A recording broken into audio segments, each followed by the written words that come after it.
پر حدیثیں لائی ہیں علامہ شوقی نے 191 حدیث حنفی مذہب کی تائید میں کتاب الصلاۃ میں 141 باب کے اندر لائی گئی. زجاج والوں نے یہ کام پڑھایا، حیدرآباد والوں نے باب تو انہوں نے تھوڑا گھٹا دیا، 14 باب کر دیا. اس کی وجہ کبھی کبھی یہ ہوتی ہے کہ باب گھٹاتے ہیں لوگ تو فقہ کا ذوق کم ہوتا ہے، یا پھر بہت سے فقہی چھوٹے مسائل کو بڑے مسائل کے ساتھ اکٹھا کر کے بات چھوٹا کر لیں. لیکن حدیثیں انہوں نے لائی 477، 191 کے مقابلے میں 477 حدیثیں لائی. لیکن اس کے بعد صحیح البخاری والے آئے اور انہوں نے کتاب الصلاۃ میں جو ابواب قائم کیے وہ 1488 ابواب ہیں، 1488 ابواب. اس سے ان کی فقہی بصیرت کا پتہ چلتا ہے. جس حدیث سے کوئی فقہی مسئلہ نکل رہا اس کو باب بنائے.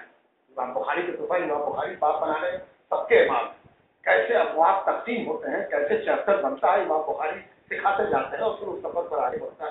1488 ابواب قائم کیے صحیح البخاری والوں نے اور 7000 حدیثیں لائی.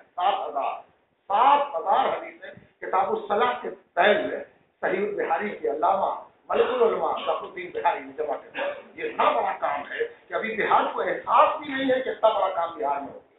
یہ حدیث کا وہ ذخیرہ اور وہ خزینہ ہے جس پر دنیا کو ناز ہونا چاہیے. یہ الگ بات ہے کہ بہار سویا رہے اور بہاری کو پتہ نہ چلے. تو یہ علم جو ڈائریکٹ کام ہوا میں نے اس کی طرف توجہ فرمائی. اب دیکھیے ایک کام اور شروع اور حواشی کے حوالے سے اگر ہم دیکھیں تو ایک بڑا کام عون المعبود ہے جو ابو داؤد کی شرح ہے اور علامہ شمس الحق دیانوی نے یہ بڑا کام کیا. اہل حدیث عالم ہے، بہترین کام کیا، لاجواب. عون المعبود وہ کام ہے کہ آپ دنیا کے کسی خطے میں گھوم جائیے اور کوئی پوچھے کہاں سے آئے ہو اور وہ عرب علاقہ ہو تو آپ کہہ دیجیے صاحب عون المعبود کے علاقے سے آئے، تو آپ کی وہ عزت ہوگی، آپ پر وہ مہربانی ہوگی. عون المعبود کے شارح کے مطلب سے آیا ہے. یہ ہے عون المعبود. اتنا بڑا کام ابو داؤد کا اتنا بڑا کام کوئی دنیا میں نہیں جتنا شمس الحق دیانوی عظیم آبادی نے کیا. اللہ تعالیٰ ان پر رحمت فرمائے. یہ ایک بڑا کام ہے. اب ایک تھوڑا سا اور بالواسطہ کاموں میں ایک کام اور حدیث کی ایک مشہور کتاب ہے حصن الحکیم، نام بھی سنا ہوگا، پڑھا بھی ہوگا، اور آپ وظائف کی بڑی مشہور کتاب ہے علامہ جزری. پوری دنیا ڈنکا بج رہا ہے، سچمچ مقبول کتاب ہے، معتبر کتاب ہے، مستند کتاب ہے. اس کی خوبی یہ ہے کہ اس میں کوئی دعا کوئی عمل ایسا نہیں جو حدیث مستند نہ ہو اور حدیث پاک سے مستنبط نہ ہو. سب مستنبط حدیث پاک ہے. بڑا کام علامہ جزری آپ جانتے ہیں یہ کون ہے، حق ہیں کس زمانے کے ہیں. لیکن اس سے زیادہ حیرت کی بات یہ ہے کہ جس وقت علامہ جزری یہ کام کر رہا ہے ٹھیک اسی وقت بہار میں کام ہو رہا ہے اور اس کا نام رکھا جا رہا ہے اوراد. کرنے والے ہیں مخدوم حسین بن معیز نوشہ توحید بلخی، جن کا انتقال ہوا ہے 842 ہجری جزری سے بالکل بعد. جس وقت حصن الحکیم لکھی جا رہی ہے بہار میں اوراد لکھی جا رہی ہے اور بالکل وہی معیار.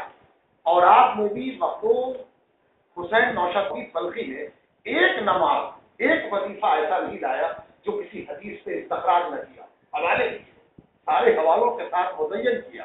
حصن الحکیم ضخیم کتاب ہے اور آپ اس کے مقابلے میں تھوڑی کم ضخامت کی ہے لیکن مزاج وہی ہے، سوچ وہی ہے.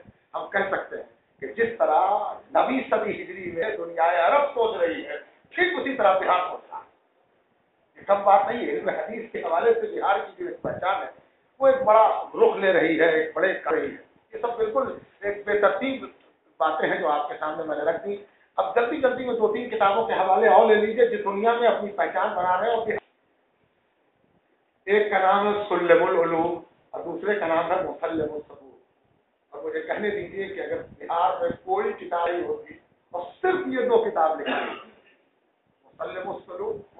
سلم العلوم اور مسلم الثبوت، کوئی کتاب نہ لکھی گئی ہوتی بہار میں، کوئی عربی جاننے والا نہ ہوتا، صرف ایک آدمی ہوتا ملا محب اللہ بہاری، اور اس کی یہ 2 کتاب جو بہار میں لکھی گئی بہار کے ساتھ منسوب ہوتی تب بھی بہار وہی ہوتا جہاں آج ہے.